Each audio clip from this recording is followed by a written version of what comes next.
Mereka bincang dekat sidang parlimen mereka, macam mana kita nak menghalang dakwah Muhammad. Kerana Muhammad ni dah buat kacau bilau dekat Mekah ni.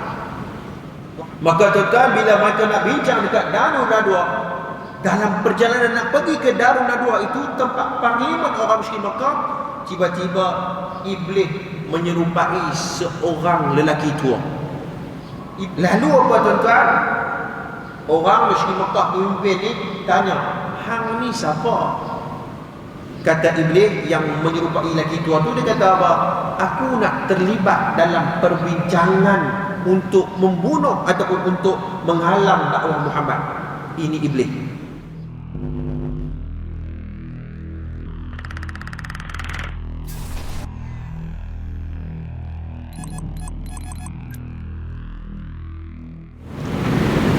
Bismillahirrahmanirrahim.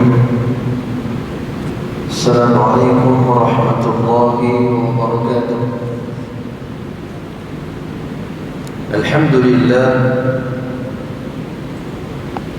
Alhamdulillahi rabbil alamin. Wassalatu wassalamu ala ashrafil anbiya'i wal mursalin wa ala alihi wa sahbihi ajma'in. Qala rabbi shrah li sadri wa yassir li amri wahlul 'uqdatam min lisani yafqahu qawli. Faqala Allah ta'ala fi kitabihil 'aziz, a'udzu billahi minasy syaithanir rajim. ولا تتبعوا خطوات الشيطان إنه لكم عدو مبين. صدق الله العظيم. Yang bermaksud, janganlah kamu mengikuti langkah-langkah syaitan, kerana sesungguhnya syaitan itu adalah musuh yang nyata bagi kamu. Surah Al-Baqarah ayat 168. Muslimin muslimat yang dirahmati oleh Allah Subhanahu wa taala. Pada pagi subuh ini insya-Allah kita sama-sama meneruskan bacaan kitab kita pada pagi ini, yaitu dengan menggunakan kitab Talbisul Iblis karangan Al-Imam Ibnu Jauzi rahmatullah alaih pada muka surat 23. Pada pertemuan yang lepas kita dah bincang, lepas itu beberapa bulan yang lepas, lama tak main, kita dah bincang tentang beberapa firqah-firqah ataupun kumpulan-kumpulan yang mereka menambil dada bahawa mereka berada dalam kepercayaan yang benar, iaitu akidah Ahlussunnah wal Jamaah, tetapi kepercayaan dan i'tiqad mereka jauh dan menyimpang daripada disiplin ilmu dan prinsip asas dalam akidah Ahlussunnah wal Jamaah, seperti mana kita sebut golongan Murji'ah, golongan Rafidah, golongan Jahmiyah dan seumpamanya. Mana pada pagi ini kita akan bincang pada bab yang ketiga, iaitu menyatakan tentang mewaspadai muslihat iblis. Kita nak tengok pagi ni tuan-tuan, macam mana perangai iblis ni. Kita bila kita nak mencapai sesuatu kejayaan, selain daripada kita nak tahu bagaimana ciri-ciri orang tu nak jaya, kita juga kena tahu dan kita kena baca sejarah orang yang gagal dalam kehidupannya. Bukan nak suruh kita gagal, dah, tapi untuk pengajaran kepada kita supaya kita jangan tiru perangai itu. Ya, begitu juga iblis. Selain daripada kita tahu ciri-ciri ahli syurga, kita tahu bagaimana nak masuk syurga, bagaimana amalannya, maka ulama juga susun, waspadalah kalian daripada tipu daya iblis, supaya kita tak kena tipu dengan iblis dan syaitan, laknatullahi alaih. Muslimin muslimat yang dirahmati oleh Allah, kita tengok tuan-tuan pada perenggan yang pertama, muka surat 23. Ketahuilah bahawa tatkala anak keturunan Adam diciptakan, Di dalam dirinya juga dimasukkan hawa nafsu dan kehendak agar dia dapat mendatangkan apa yang bermanfaat bagi dirinya. Di dalam dirinya juga diciptakan rasa dan sifat marah agar dia menolak apa yang dapat mencelakakannya, dan diberi akal layak pendidik yang menyuruhnya untuk berbuat adil tentang apa yang harus dia lakukan dan apa yang harus dia tinggalkan. Muslimin muslimat yang dirahmati oleh Allah, apa maksud Ibnu Jauzi dalam perengan yang pertama ni? Ibnu Jauzi pesan kat kita bahawa Allah Subhanahu wa taala cipta kita bukan hanya sekadar cipta seumpama seperti cipta dengan makhluk-makhluk yang lain. Ada bedanya, kita berbeza dengan makhluk Allah Subhanahu wa taala. Seperti mana satu dalil Al-Quran, Allah pernah sebut dalam Al-Quran, wa laqad karramna bani Adam wa hamalnahum fil barri wal bahr wa razaqnahum minat thayyibat wa faddalnahum ala kathirin mimman khalaqna tafdila. Surah Isra ayat 30. Allah Subhanahu wa taala bagi tahu kepada kita bahawa wa laqad karramna bani Adam, sesungguhnya kami telah memuliakan anak-anak Adam.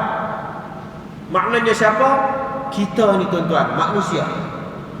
Para ulama membahaskan seumpama seperti Al-Imam Ibn Kathir dari dalam tafsir Quranul Azim jilid yang kelima. Tuan-tuan, maklumat ni dia tak ada lagi kitab ni, saya ambil daripada luar supaya kita memahami secara keseluruhan teks ini. Allah sebut dalam surah Isra, ya, bahkan disyarahkan oleh Al-Hafiz Ibnu Katsir apa yang dimaksudkan dengan walaqad karramna bani Adam. Apa yang dimaksudkan dengan Allah memuliakan umat Nabi Adam ni? Maknanya manusia berbanding dengan makhluk yang lain. Kata Ibnu Katsir rahmatullah alaih, bermaksud Allah memberikan kemuliaan akal kepada manusia. Allah bagi akal kat kita untuk kita membedakan mana satu baik dan mana satu yang buruk, mana satu yang bermanfaat untuk hidupan kita, akhirat kita, dan juga akhlak kita. Muslimin muslimat yang dirahmati oleh Allah, wa faddalnahum ala kathirin mimman khalaqna tafdila. Imam Qurtubi menyebut bahawa ini yang membedakan di antara sebaik-baik umat Nabi Adam alaihi salam, yakni manusia, dengan jin. Maknanya apa tuan-tuan? Kita pernah dengar dah, orang tua-tua dulu kata sebaik-baik manusia adalah seburuk-buruk jin. Kita bisa dengar ayat tu, kita selalu dengar. Sebaik-baik manusia adalah seburuk-buruk jin. Kata para ulama seperti Syekh As-Sa'di dalam tafsirnya, dia menyebut bahawa ya, perkara ini bukan bersifat mutlak. Dia bukan bersifat mutlak. Kenapa? Kemungkinan jin itu lebih baik daripada manusia kerana mereka mentaati perintah Allah Subhanahu wa taala. Ya, wa faddalna, apabila para ulama menafsirkan wa faddalnahum ala kathir, Allah berikan kelebihan kepada makhluk Adam alaihi salam, itu bermaksud mereka yang mengikuti perintah Rasul, mereka yang melaksanakan amal ibadah, diturunkan kitab kepada mereka, dan mereka mensyukuri nikmat Allah Subhanahu wa taala. Itulah yang disebut wa faddalnahum ala kathirin mimman khalaqna tafdila. Allah berikan kelebihan kepada hamba Allah Subhanahu wa taala. Muslimin muslimat yang dirahmati oleh Allah. Baik, kembali kepada teks ini. Maka tuan-tuan sekalian, Ibnu Jauzi bagi tahu kepada kita bahawa manusia ni Allah beri akal. Ya, dan Allah bagi nafsu kepada kita. Seumpama seperti nafsu ini, inna nafsa la'ammaratun bisu'i illa man rahima rabbi. Ya, surah Yusuf, sesungguhnya nafsu manusia itu sangat menyuruh melakukan kejahatan Nafsu kita ni tuan-tuan, kata Allah Subhanahu Wa Taala surah Yusuf, nafsu kita ni dia selalu bisik benda-benda yang tak baik kat telinga kita. Ya, dia selalu menyuruh ke arah kejahatan ni dalam hati kita ni. Sebab tu ada satu doa yang diajar oleh Nabi SAW supaya nafsu kita ni terdidik, nafsu kita ni ditarbiyah, dididik oleh agama. Seumpama seperti hadis diriwayatkan oleh Abu Daud, Tirmizi, Nasa'i dan Imam Ahmad yang berbunyi Allahumma fatiras samawati wal ard. Ini doa Nabi. Allahumma fatiras samawati wal ard, alimul ghaibi wasyahadah, rabbi kulli syai'in wa malika, ashhadu an la ilaha illa ant, a'udzu bika min syarri nafsi wa min syarri syaitani wa syirki. Kata Nabi SAW, ya Allah yang menjadikan langit dan bumi. Ini tuan-tuan, kaedah Rasulullah bila berdoa, Nabi puji Allah dulu. Ya, jangan kita diminta doa, kita nak apa yang kita nak dalam kehidupan kita, nak bagi Allah selesai tanpa kita muji dulu Allah Subhanahu Wa Taala. Allahumma fatiras samawati wal ardh, ya Allah ya Tuhan yang menjani langit dan bumi, yang menguasai yang ghaib dan yang nyata. Allah tahu semua. Apa yang manusia tak nampak, apa yang ada dalam hati manusia, Allah tahu benda itu. Apa yang nyata, apa yang zahir dan apa yang batin. Tuhan bagi setiap sesuatu pemiliknya. Kita dah rasa dekat dunia ni orang yang paling kaya dekat dunia tuan, ada lagi yang paling kaya, yakni Allah SWT. Ada lagi. Kita rasa dekat dunia ni kitalah yang paling berkuasa, kitalah yang paling banyak pengikut kita. Tapi ingat Allah SWT yang menguasai dan memiliki sesuatu. Ya, dan aku bersaksi bahawa tiada Tuhan yang berhak disembah kecuali Engkau, maka aku berlindung padamu dari kejahatan diriku sendiri. Ini doa Nabi. Ya, a'udzu bika min syarri nafsi. Ya Allah, aku berlindung padamu daripada kejahatan yang datang daripada diriku sendiri, dan wa syarri syaitani wa syirki, dan kejahatan syaitan dan teman-teman sekutunya. Muslimin muslimat yang dirahmati oleh Allah. Baik, kembali kepada teks ini. Maka tuan-tuan sekalian, Allah juga mencipta syaitan agar merunuhnya untuk berlebih-lebihan tentang apa yang harus dia lakukan dengan apa yang harus dia tinggalkan. Ini Allah cipta iblis juga. Allah cipta syaitan. Tuan-tuan, tajuk yang ke depan ni kita akan bincang nama-nama iblis. Kita dah ingat nama iblis tu sekok kan? Rupanya banyak lagi nama iblis. Antaranya tuan-tuan kita akan temu nanti ni nama dia Sabarun. Sabarun, bukan sabar, Sabarun nama dia. Apa tugas dia? Tugas dia tuan-tuan, apabila datang maklumat kepada hamba Allah SWT, tugas iblis yang nama Sabarun ni tuan-tuan, dia tolong mai bisik kat telinga kita, dia mai tolong bisik dekat hati kita supaya hang olah sikit maklumat tu, supaya maklumat tu jadi bohong, supaya hang mendapat kepentingan dunia dalam kehidupan hang. Ayolah tuan-tuan, ada orang bila dapat maklumat tuan-tuan, dia kata, "Oi, yang ni kita boleh main ni, ya, supaya orang apa? Supaya kita dapat duit, supaya kita dapat pengaruh, supaya kita dapat sekian-sekian." Ada orang macam tu. Ini ada iblis yang tugas dia macam tu. Mai telinga kita, suruh kita ni bercakap bohong. Suruh kita melakukan perkara-perkara yang mendustakan agama kita. Baik, tuan-tuan sekalian. Maka yang harus dilakukan oleh berakal adalah berwaspada terhadap musuh yang satu ini, yang telah menetapkan permusuhannya sejak zaman Adam, yang telah bersumpah menghabiskan umurnya untuk merosak cucu anak Adam. Allah telah memerintahkan untuk berwaspada terhadap iblis dan syaitan sebagaimana firman-Nya dalam surah Al-Baqarah dalam ayat 168. Musuh ni kalau kita boleh tengok tuan-tuan, kita boleh menghindari daripada dia, kan? Tapi kalau main benda yang tak nampak ni tuan-tuan, Allah, cukup cukup licik. Ya, sebab tu kata Imam Ibnu Jauzi, yang dimaknakan talbis itu talbisul idharul batil fi suratil haqq. Yang kita berikan syaitan, tuan-tuan, nampak macam baik, tapi tuan-tuan, benda tu sebenarnya batil. Kata Ibnu Jauzi, nampak macam batil, tetapi dia, tuan-tuan, dia menggambarkan bahawa perkara itu benda yang baik. Ya, tuan-tuan sekalian. Baik. Dalam situ Al-Quran Allah sebut wala tattabi'u khutuwati syaitan innahu lakum aduwwum mubin. Yang bermaksud, dan janganlah kalian mengikuti langkah-langkah syaitan. Allah tak bagi kita ikut syaitan. Ya, domai benda bisik, benda-benda yang tak bagi, benda-benda yang merosak kejujuran hati kita, maka pada waktu itu kita teruji. Sama ada kita nak ikut syaitan ataupun iblis, ataupun kita nak ikut kejujuran yang datang daripada hati kita. Tuan-tuan sekalian, ada satu kitab yang disusun oleh Imam Qurtubi dalam kitab At-Tazkirah.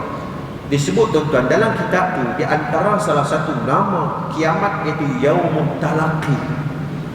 Ya, Yaumut Talaqi, iaitu hari kita bertemu dengan amalan kita sendiri. Ya, bertemu dengan amalan kita sendiri, kata Imam Qurtubi rahmatullah alaih. Maksudnya apa? Orang Islam, orang yang beriman, orang yang bertakwa, hang buat bila apa pun, orang tengok ke, orang tak tengok ke, apabila dia memahami dalam kehidupan dia bahawa setiap amalan tu akan dipertanggungjawabkan oleh Allah, dia akan jadi jujur. Ini orang Islam.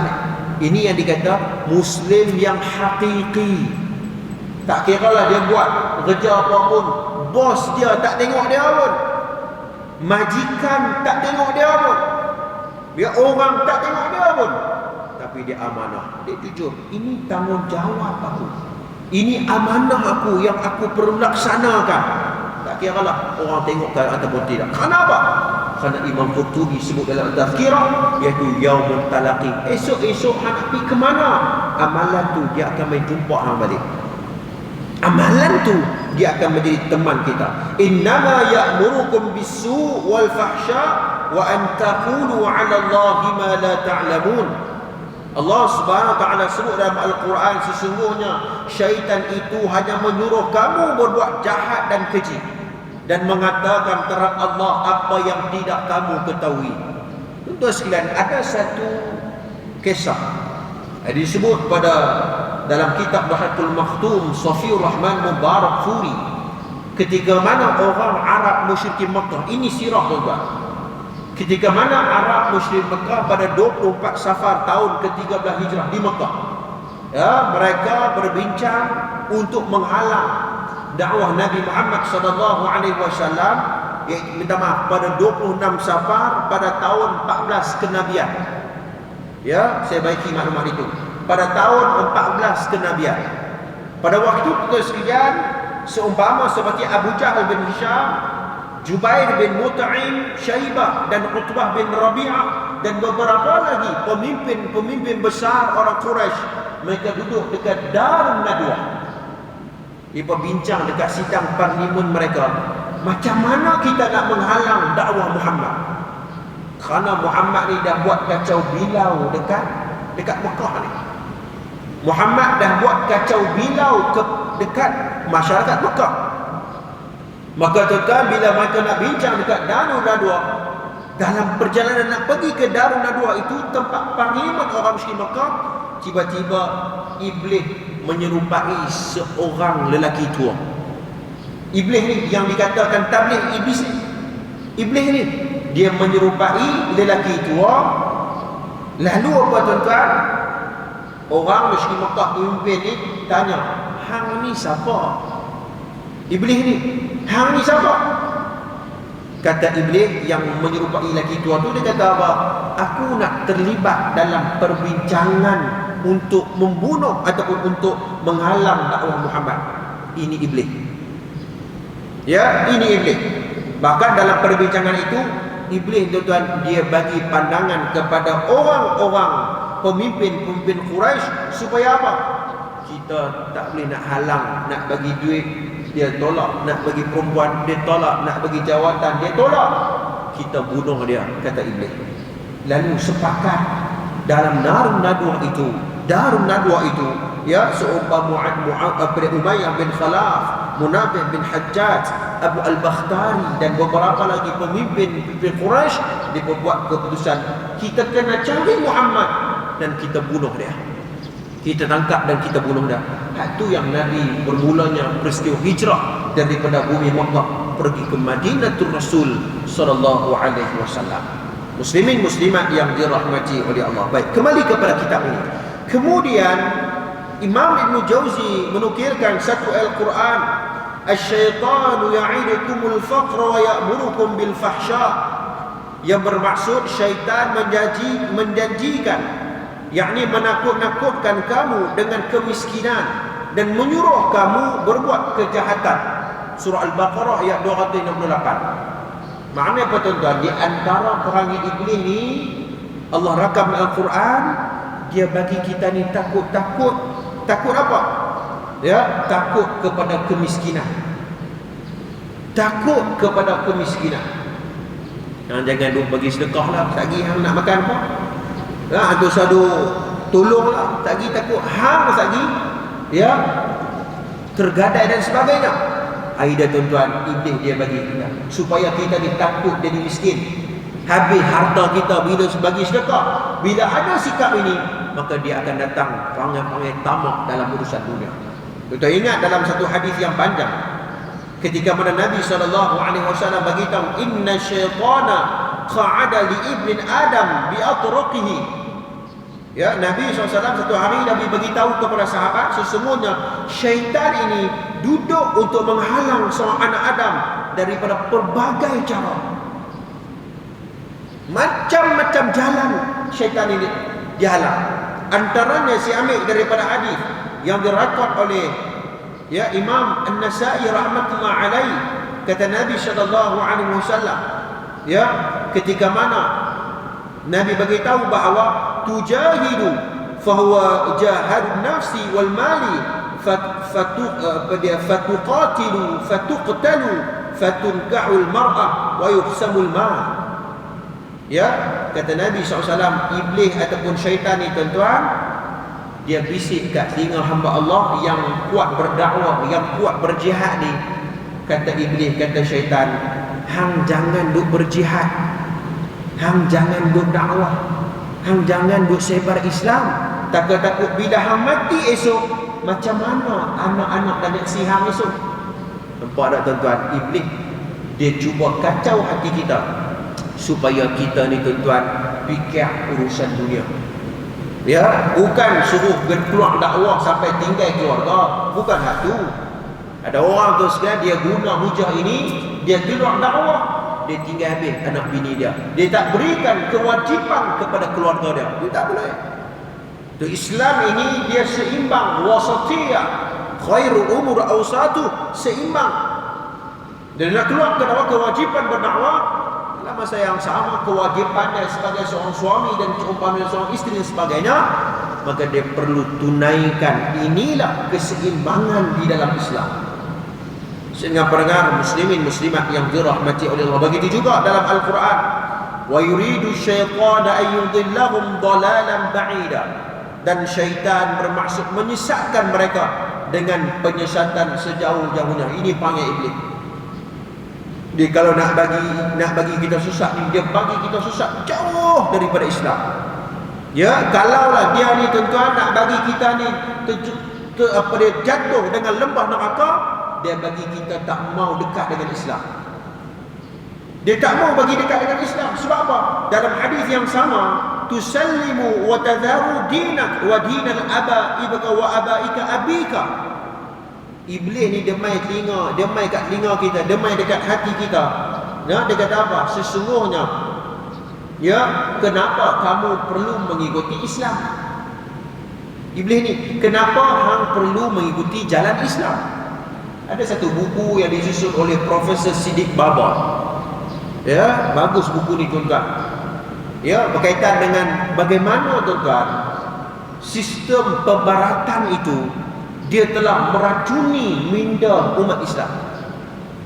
Profesor Siddiq Baba, ya, seorang profesor syarah pendidikan di UIA, ya, dia sebut bahawa orang ni tuan-tuan, orang Islam ni ataupun manusia ni, bila dia nak maju, dia nak nampak dia maju, nampak dia moden, biar ada unsur-unsur barat dalam hidup dia.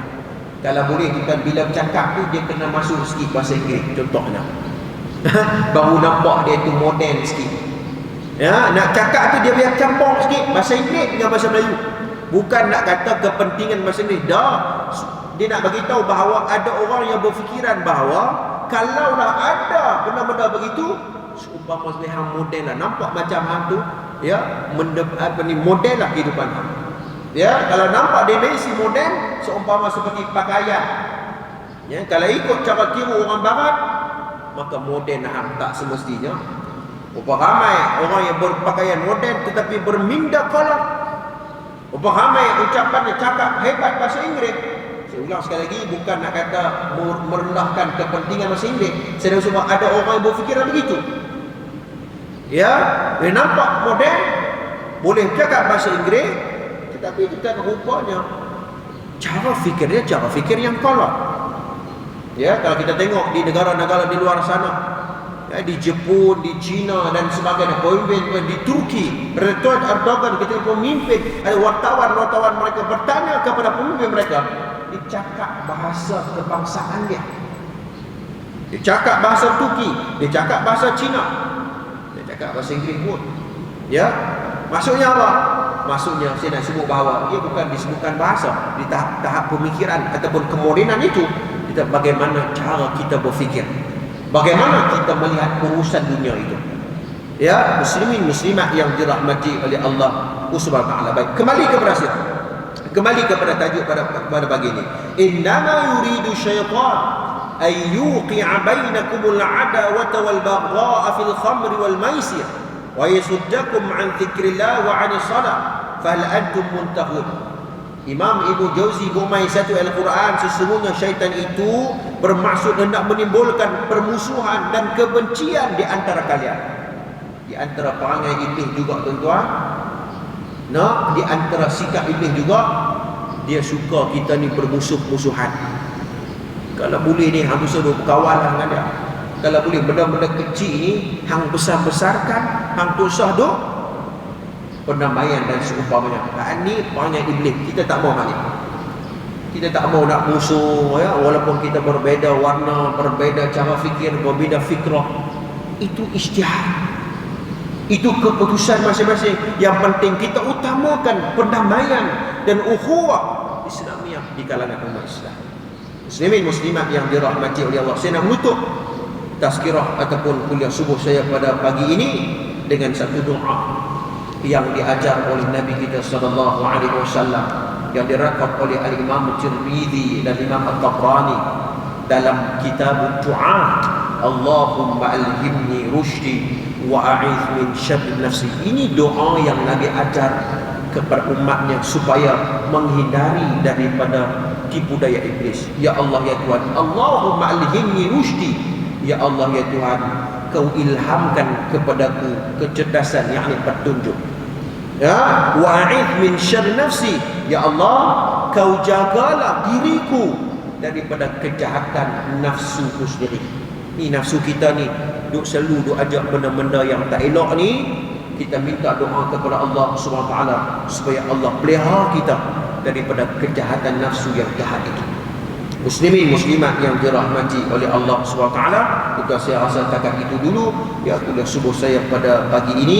Mudah-mudahan kita akan ya meneruskan ya pada pembacaan kitab kita Talbisul Iblis ini tuan-tuan, ya membicarakan tentang bagaimana tipu daya iblis untuk merosakkan Adam ataupun umat Nabi Adam alaihi wassalatu wassalam. Saya rasa takat itu dulu. Aqulu qawli hadha wa astaghfirullahal azim li wa lakum. Wassalamualaikum warahmatullahi taala wabarakatuh. أعوذ بالله من الشيطان الرجيم بسم الله الرحمن الرحيم الحمد لله رب العالمين والصلاة والسلام على أشرف الأنبياء والمرسلين وعلى آله وصحبه أجمعين اللهم إنا نسألك علما نافعا ورزقا طيبا وعملا متقبلا. اللهم إنا على ذكرك وشكرك وحسن عبادتك.